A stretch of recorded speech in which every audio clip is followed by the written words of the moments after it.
Hola a todos, mucho gusto en saludarlos. Yo soy el doctor Diego Araiza y el tema que quiero presentarles en esta sesión es la evaluación cardiovascular del paciente que vive con obesidad, porque es importante y también cómo hacerla. Y déjenme empezar con posiblemente mi diapositiva final, mis tres mensajes clave para la sesión en curso. Existe una relación íntima entre obesidad y enfermedad cardiovascular. Voy a empezar esta sesión demostrándoles todos los datos crudos que nos hacen hoy conocer perfectamente esta relación. También el segundo punto es recordarles que en cada encuentro con pacientes que viven con obesidad, ya sea que vengan por este tema o por temas similares o por temas ajenos, ustedes deben pensar cómo tratar proactivamente este problema, porque es un problema que aqueja la salud pública de México y de nuestra región del mundo, Latinoamérica. Y finalmente, decirles que hoy tenemos herramientas que nos permiten reducir el riesgo cardiovascular en pacientes que viven con obesidad y hay que aprovecharlas porque están cambiando el horizonte de la salud en nuestro país. Entonces, quiero convencerlos inicialmente de que la obesidad incrementa el riesgo cardiovascular. Y para eso, vean, les voy a presentar algunos datos muy sólidos que documentan la asociación entre principalmente índice de masa corporal, una métrica con limitaciones pero ampliamente utilizada, y ciertos factores de riesgo cardiovascular. Por ejemplo, en esta diapositiva, ustedes pueden ver claramente que en 154,000 individuos incluidos en este estudio, la relación en el eje de las X de índice de masa corporal y el eje de las Y para presión arterial sistólica y diastólica es lineal. Claramente las personas que tienen un IMC que excede el 25 o el 30 tendrán una presión arterial sistólica mayor y van a oscilar en rangos de entre 125 y 150, cuando las presiones diastólicas también oscilarán en rangos de entre 80 y 100. Así que posiblemente la relación peso y presión arterial sistólica y diastólica, o más precisamente índice de masa corporal y presión sistólica y diastólica, sean bastante estrechas. Ahora, en esta segunda lámina ven ustedes cómo la relación entre IMC y dislipidemia, las posibilidades de ser diagnosticado con una enfermedad de los lípidos, también incrementan. En esta ocasión vemos que tanto en hombres como mujeres la razón de momios para ser diagnosticado con un problema del colesterol o los triglicéridos incrementa sustancialmente después del índice de masa corporal de 25. Obesidad y diabetes, una relación lineal en donde ven ustedes cuando volteamos a ver a las personas que tienen un IMC de menos de 25, la posibilidad de desarrollar diabetes es prácticamente menor al 5%, pero por el contrario, cuando volteamos a ver a las personas que viven con obesidad y con un IMC de 35 más, nos encontramos con 50% de prevalencia de esta dualidad que hemos llamado diabesidad. Y finalmente, si volteamos a ver las posibilidades de desarrollar enfermedad renal crónica, y aquí lo vemos no solamente por IMC, sino también por índices, como por ejemplo lo son el índice de cintura-cadera, ven ustedes cómo cada cuartil de IMC y también cada cuartil de índice cintura-altura o cintura-cadera incrementan sustancialmente las posibilidades de ser diagnosticados con enfermedad renal crónica. De tal forma que tenemos hoy datos suficientes y acumulativos que nos aclaran perfectamente bien que la enfermedad obesidad lleva a la enfermedad cardiovascular, que la obesidad lleva al desarrollo de condiciones cardiometabólicas. Y este artículo que publicamos el año pasado en archivos, el año antepasado, en archivos de cardiología, nos deja ver muy bien esta cascada de eventos fisiopatológicos que llevan a formas más particulares de enfermedad como lo son la insuficiencia cardíaca. Vean cómo la obesidad y la adiposopatía visceral particularmente es una enfermedad de naturaleza mecánica, pero también metabólica, también endocrina. Los pacientes que acumulan este tejido adiposo patológico incrementan sustancialmente la liberación de estas adipocinas, como lo son la adiponectina, la interleucina 6, la resistina o el factor de necrosis tumoral alfa, en donde todos ellos tienen una multitud de eventos cascada abajo a nivel vascular que llevan al desarrollo de condiciones como en este caso la insuficiencia cardíaca con fracción de expulsión preservada, la aterosclerosis y por supuesto los eventos cardiovasculares mayores. A una pregunta que como anuario el médico debe conocer en 2025, también en este 2026, a la perfección es si aún en ausencia de otros factores de riesgo cardiovascular, a una ausencia de, por ejemplo, hipertensión o dislipidemia o enfermedad renal crónica o diabetes, todas estas se las presenté hace un momento, aún en ausencia de estos, digamos, factores intermedios, la obesidad puede directamente conducir al desarrollo de complicaciones cardiovasculares. Y déjenme presentarles un estudio que siempre que puedo comparto porque me parece magnífico. Este estudio publicado en Diabetología hace ya muchos años analizó a 380,000 individuos del Reino Unido que fueron incluidos en el estudio del UK Biobank, un estudio de corte con gran cantidad de seguimiento, con gran granularidad en cuanto a los detalles de biomarcadores. Y la columna que me interesa, el subgrupo que es de mi interés para ustedes en esta sesión, es este segundo, que son aquellos individuos categorizados con sobrepeso u obesidad, pero que se consideraban al momento de la inclusión como metabólicamente saludables. Esto es, no vivían con hipertensión o diabetes o dislipidemia o ninguna otra condición típica de riesgo cardiovascular. Y lo compararemos principalmente con aquellos pacientes que tienen normopeso y que son metabólicamente saludables. Vean ustedes todo lo que les voy a presentar. Infarto al miocardio, la primera columna, ven ustedes como los individuos con sobrepeso y obesidad metabólicamente saludables, que no tenían estos factores intermedios, ya mostraban un incremento del 23% en el riesgo de sufrir un infarto del miocardio. Aquí tenemos insuficiencia cardíaca. Noten ustedes el incremento importantísimo hasta el 76% en el riesgo de ser diagnosticado con insuficiencia cardíaca, particularmente insuficiencia cardíaca con FIB preservada, que incluso resulta mayor que en aquellos pacientes que viven con normopeso, pero que están metabólicamente no saludables. Esto es muy interesante y nos denota con claridad cómo la relación insuficiencia cardíaca, función preservada y obesidad es muy estrecha. De hecho, se habla que el 95% de los casos de falla cardíaca con FIB preservada tienen de forma intermedia adiposopatía, síndrome de resistencia a la insulina, sobrepeso y obesidad. Ven ustedes, no ha acabado, mortalidad general, un incremento del 22%, el incremento en el metabólicamente enfermo es 26%, es prácticamente el mismo, sin diferencias estadísticamente significativas. Y si no ha sido suficiente hasta ahora para ustedes, les presento un montón de otros factores, una figura muy extensa, pero que les quiero dejar muy en claro.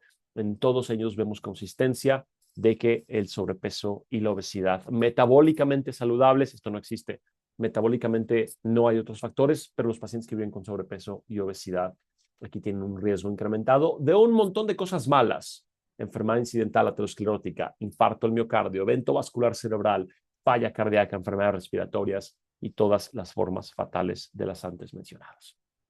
Ahora, ¿cómo es posible que en ausencia de factores de riesgo cardiovascular típicos, la obesidad, el sobrepeso, lleven a enfermedad cardiovascular? La teoría que hoy sabemos y manejamos y creemos más la mayoría de nosotros es que la grasa visceral es la culpable, que este papel inflamatorio de las adiponectinas, de las adipoquinas que esta grasa libera, es el meollo central, es el mecanismo fisiopatológico principal que lleva a enfermedad vascular, cardiovascular, cerebrovascular, etcétera. Entonces, ven ustedes la multitud de sustancias proinflamatorias que de bajo grado se están liberando cotidianamente y que claramente tienen que ver con la disfunción endotelial, la aterosclerosis y una multitud de otros mecanismos intermedios. Ahora, como me gusta presentar datos que se cocinen en nuestra propia casa y que estén hechos con tortillas y chile, les quiero presentar este estudio que siempre que puedo se los presento a todos porque es un estudio fabuloso publicado en Annals of Internal Medicine, las mejores revistas de medicina interna. Tiene ya 7 años, publicado en 2019 por el grupo de Oxford y la Universidad Nacional Autónoma de México, el doctor Curi, el doctor Alegre, en este caso la doctora Luisa Natiuk. Y ven ustedes cómo en 150,000 individuos de la Ciudad de México se puede analizar el efecto que tiene vivir con sobrepeso y obesidad. A mí me gusta decirle este estudio que es una perspectiva de Iztapalapa para el mundo, porque no es solamente un chiste, sino que es también, esta corte se originó de la corte Coyoacán, Iztapalapa. 150,000 individuos de estas dos delegaciones en la Ciudad de México fueron reclutados y seguidos por una década. Y entonces hoy tenemos muy claros los datos ajustados por una multitud de confusores a lo que significa vivir con adiposidad abdominal y con obesidad en nuestra Ciudad de México. Y 3 datos para llevarse a casa. Vean ustedes. El primero, si tú vives en la Ciudad de México y tienes un IMC que excede 25, que excede 30, que excede 35, vives con cualquier rango de entre mayor que 25, y tú, ya sea que seas hombre o que seas mujer, y tienes entre 40 y 60 años, tendrás 40% más de riesgo de mortalidad en los siguientes años por cada 5 puntos de incremento en el IMC. Ahora, esto es consistente no solamente en gente joven, sino también en personas de entre 60 y 75, ya adultos entrando en adultos mayores, y también 75 y hasta 90. Sigue habiendo un exceso de riesgo que, tras ajuste de todos los potenciales confusores, persiste estadísticamente significativo en estos mexicanos de la Ciudad de México. ¿Y cómo es difícil poner en perspectiva lo que significa un incremento del 40% del riesgo de mortalidad por 5 unidades de IMC. Es muy difícil interpretarlo o entenderlo. Me gusta mucho esta otra gráfica, que es una proyección del costo en años vida según tu IMC, en un seguimiento muy largo. Desafortunadamente, la Corte Coyoacán-Iztapalapa, por más que es muy grande y muy metodológicamente muy rica, esto es una proyección matemática, no son datos actuales, pero así se espera si la Corte continúa en un ritmo como el actual. Y ven ustedes lo que esta gráfica nos dice. Básicamente, si tú vives en la Ciudad de México y tienes un IMC de 30 y te comparas con otra persona que también vive en la Ciudad de México y que potencialmente vive en tu misma colonia y tiene tus mismos hábitos alimenticios y que va a la misma escuela y que comparte las mismas aficiones y tiene las mismas comorbilidades, tú, por el hecho de tener un IMC de 30, vas a vivir 3 años menos. 3 años menos. Es mucho tiempo. 3 años. Piensen qué estaban haciendo hace 3 años. Y me gusta aún más proyectarlo, o no me gusta, me preocupa aún más proyectarlo cuando hablamos de un IMC de 40, porque esto significa una década. Una década es el tiempo de una vida. Y esto es lo que nos cuesta como mexicanos vivir con un IMC de 40 en la Ciudad de México. Entonces, les quiero haber demostrado hasta este punto que la obesidad es causa directa de enfermedad cardiovascular. Ambos por una mayor prevalencia de factores de riesgo cardiovascular. Les demostré datos muy claros de diabetes, dislipidemia, hipertensión, enfermedad renal crónica. Y también en ausencia de estos a través de los mecanismos proinflamatorios. Ahora, ¿qué debemos hacer como clínicos? Espero primero reconocer esta asociación. Pero cuando ustedes vean pacientes que viven con obesidad, ¿qué deben hacer en el consultorio? Primero, estimar su riesgo cardiovascular, porque les voy a decir algo, no todo el mundo que vive con sobrepeso y obesidad tiene el mismo riesgo. Las cosas cambian y depende un poco el sapo, la pedrada. ¿Qué es riesgo cardiovascular? La posibilidad de que tu paciente que tienes sentado enfrente de ti en el consultorio vaya a desarrollar un infarto o morir por causas cardíacas o tener un problema mayor del corazón en los siguientes 10 años. Este es el concepto detrás de este riesgo cardiovascular. Y a mí me gusta muchísimo hablar de este ejemplo que les presento a ustedes como colegas profesionales de la salud, pero también se lo presento a mis pacientes, que es el segundo piso del periférico. Al final todos vamos a morirnos de un paro cardíaco, tal vez de un infarto del corazón, tal vez de un evento cardiovascular. Pero lo que importa es llegar tarde a ese final del periférico. Todos nos vamos a bajar del segundo piso del periférico, pero yo quiero que sus pacientes y que ustedes se bajen ya en mucho tiempo, que les tome mucho tiempo llegar. Si tú te subes al segundo piso del periférico en un viernes a las 3 de la tarde y no traes tag y hay tráfico y es quincena, te va a tomar muchísimo tiempo. Es lo que queremos. Si vas a tener una parada cardíaca o un infarto, que te venga a los 90 o a los 100 o a los 110 años. Ahora, el problema es si tú te subes en un deportivo con un tag, con gasolina, acelerando en un domingo a las 6 de la mañana. Te va a tomar muy poco tiempo. Y les voy a decir cuáles son estos factores como el deportivo o el tag o la gasolina. Si tú tienes un coche de gasolina, tag, aceleras y vas en un deportivo, vas a llegar rápidamente. Esto es lo mismo a tener una dieta alta en ultraprocesados y sodio, ser sedentario, no levantarte del sillón la mayor parte del tiempo, vivir con sobrepeso y obesidad, padecer factores de riesgo cardiovascular típicos o más aún tener enfermedad aterosclerótica subclínica. Si tú cumples con todas las anteriores, estás en un deportivo a las 7 de la mañana con el acelerador a fondo. Lo que queremos es enlentecerte. Podemos hacer muchas cosas que retrasen la aparición de un evento cardiovascular.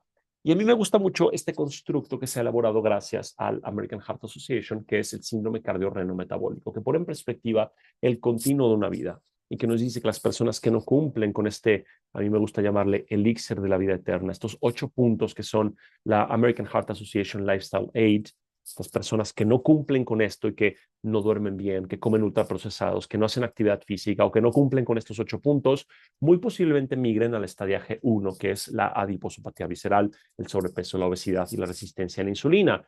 Ahora, muchos de estos pacientes van a migrar al estadiaje 2, que es el desarrollo de factores de riesgo cardiovascular típicos como la hipertensión, la diabetes o la enfermedad renal subclínica. Y muchos más de estos pacientes progresarán al daño subclínico, la aterosclerosis subclínica, la insuficiencia cardíaca o la disfunción ventricular subclínica para finalmente llegar al estadio 4, que son los eventos clínicos. Pero la punta del iceberg se asoma solo al final. Solo al final de síntomas y molestias, y esto cuesta vidas, pero la historia se labra después de muchos años en esto que es un tiempo de una vida completa. Por eso me gusta la perspectiva que arroja el síndrome cardiorreno metabólico. Ahora, podemos nosotros predecir en cuánto tiempo va a suceder esto. Sí, sí podemos. Tenemos un Waze, si lo queremos ver de esta forma, que es, bueno, si tu paciente vive ya con condiciones de muy alto riesgo, pues tampoco hay que hacerle mucho a la cuenta y a la estimación. Si estás ya por ahí de reforma y es domingo, vas a llegar rápido al final del periférico.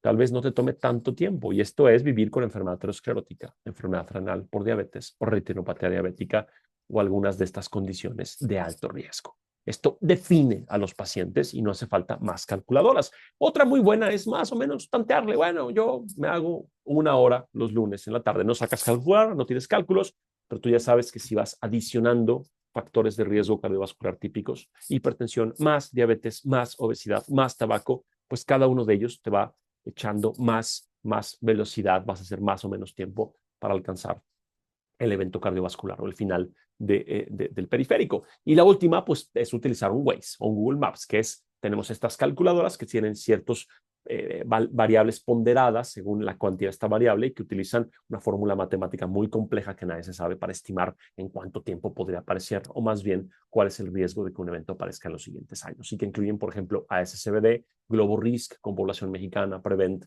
QRisk, etcétera, etcétera. Además, podríamos, por ejemplo, incorporar el papel de la imagen cardiovascular no invasiva, como por ejemplo el score de calcio coronario o los ultrasonidos para la búsqueda de aterosclerosis subclínica. Una regla importante es que todas pueden equivocarse, pero no por eso dejamos de utilizar Waze, ¿verdad? No por eso dejamos de estimar el tiempo que nos va a tomar llegar a casa, aunque a veces nos equivoquemos. Y a veces diga que son 20 minutos y nos tome 10, o diga que son 20 y nos tome 40. Todas tienen un margen de error, pero hay que seguirlas utilizando. Ahora, si me preguntan qué calculadora, lo más importante es que estimen, no importa la calculadora que utilicen, pero si yo tuviera que recomendar una para la mayoría de las personas y de profesionales de la salud de nuestro país, tal vez sería GloboRisk. No es porque yo la utilice de más, pero es la que incluye pacientes mexicanos. Es la que tiene una calculadora en una versión de oficina sin laboratorios para el primer contacto médico que tanta falta nos hace. Y también una calculadora con resultados de laboratorio y que sí que incorpora la variable obesidad. Y por tanto es una muy buena opción. A mí también me gusta Prevent, que es una calculadora que nos arroja datos a 30 años y que precisamente viene muy concatenada a este contexto del síndrome cardiorreno metabólico. Ahora, la imagen no invasiva es una opción, sí. No se recomienda su uso rutinario. Para nada estoy sugiriendo que las personas deberían hacer tomografías coronarias o puntajes de calcio sin escrutinio previo y sin la opinión de un experto, pero creo que vamos a empezar a migrar allá. Creo que vamos a empezar a tener cada vez más información de la cuantificación, por ejemplo, de la grasa epicárdica, de la grasa pericárdica, de el papel de la estimación del riesgo cardiovascular a través de la tomografía computada de las coronarias, etcétera, etcétera. Hoy aún no estamos ahí, pero es claramente el camino hacia donde vamos. ¿Y por qué importa saber si te falta 1 hora o te faltan 10 minutos? Porque claro, eso te llevará a tomar acciones muy concretas. A ustedes les permitirá tomar decisiones que puedan afectar a corto plazo y a largo plazo la salud de sus pacientes. Vean ustedes, por ejemplo, si ustedes tipifican que un paciente va en Tlalpan despacito, no trae TAG y le faltan muchos años, pues se la toma con más calma. Voy a hablar, por ejemplo, de un hombre de 35 años que vive con un IMC de 32 y que no tiene ningún otro factor y que está empezando a hacer actividad física, que no fuma. Bueno, este paciente puedes darle todo el beneficio de los cambios dietéticos y de estilo de vida para que normalices esta trayectoria de vida y lo lleves a un riesgo cardiovascular controlado. Pero, por ejemplo, si ustedes tienen un paciente de 70 años que tiene hipertensión descontrolada, que tiene diabetes descontrolada con microangiopatía, que tiene el antecedente de un evento cardiovascular mayor, digamos un evento vascular cerebral, que tiene el colesterol alto, que fuma y que además vive con obesidad, este paciente está prácticamente en los últimos kilómetros del trayecto y va a toda velocidad y no hay quien lo detenga.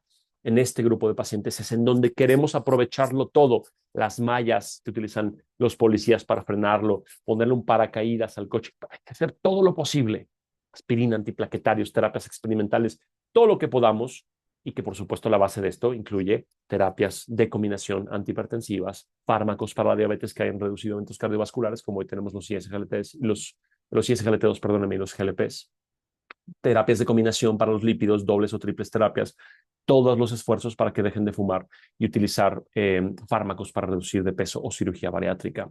De tal forma que depende el sapo la pedrada. No haremos todo lo anterior con un paciente que no es de tanto riesgo, pero sí que tenemos herramientas que nos permitirán decidir a quién resulta más apropiado hacer cada una de estas cosas. Ahora ya finalmente hemos visto cómo estratificar el riesgo cardiovascular, cómo hacerlo, tres formas: buscar enfermedad cardiovascular y si existe, esto te tipifica como muy alto riesgo. También es valioso, esto no aparece en las guías, pero yo creo que es una forma fácil: diabetes e hipertensión hipertrigliceridemia. Ir agregando, adicionando factores, creo que es válido, creo que es sensato, creo que correlaciona relativamente bien con lo que hacemos. Y si no, utilizar una calculadora como Globo Risk, Prevent o ASCVD. Y lo más importante, actuar en consecuencia. Y justamente eso me lleva a la última parte de esta sesión para ya cerrar.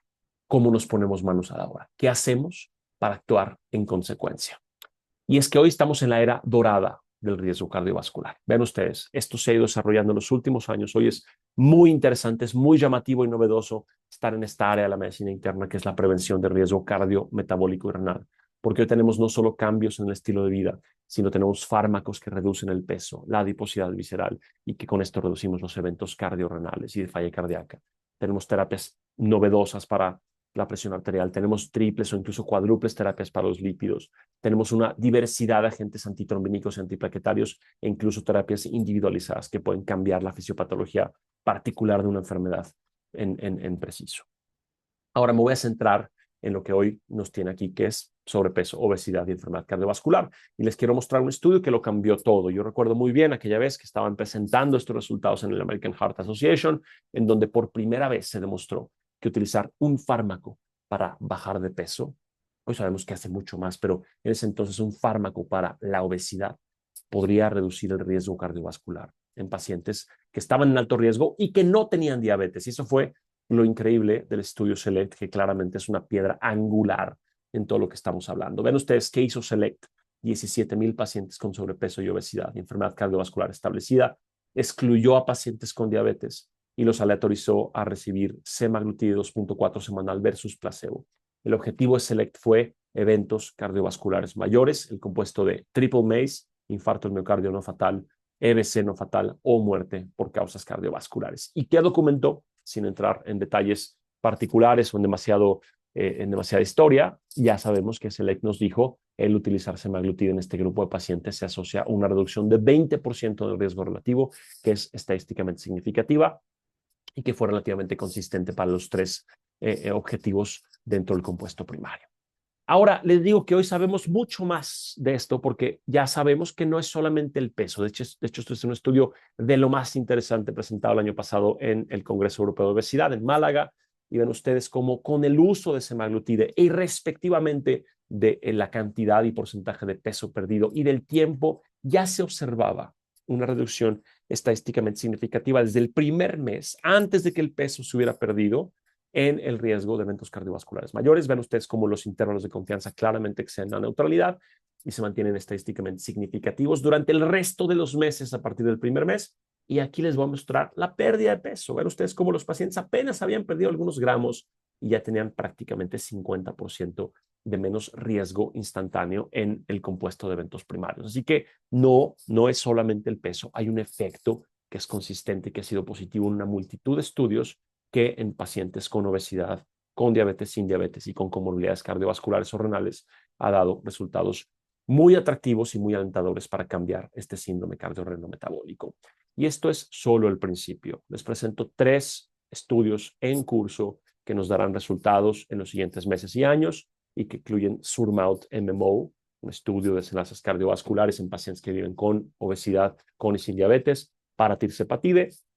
Tenemos a Synchronize CVOT, que es también un estudio de seguridad cardiovascular y de eventos cardiovasculares para survodutide, y también pronto tendremos resultados de Triumph, que es un estudio para retatrutide. El panorama es muy interesante y estos solamente son 3 que están en fase 3, en un panorama que incluye más de 4 docenas de fármacos análogos de incretinas con acciones duales y triples que cambiarán la forma en la cual practicamos la medicina.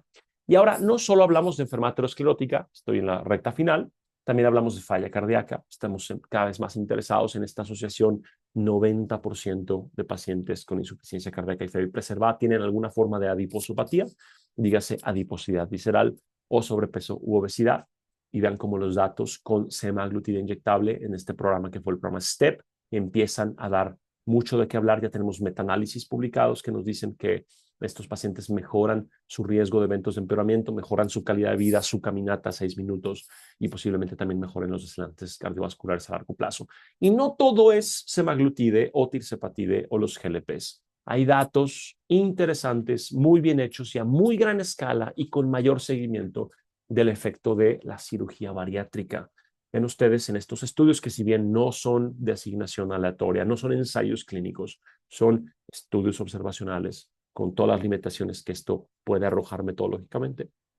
Pero vean cómo los pacientes que se someten a una cirugía bariátrica, que pueden ser seleccionados, que pueden ser cribados y llevados a una cirugía bariátrica que la toleran y viven después de la cirugía bariátrica, ven ustedes cómo tendrán menor mortalidad, menor insuficiencia cardíaca preservada, menos infarto y menos AVC. Todo esto en un estudio clínico con un largo seguimiento y con una importante reducción del IMC y una importante y significativa reducción de estos eventos cardiovasculares.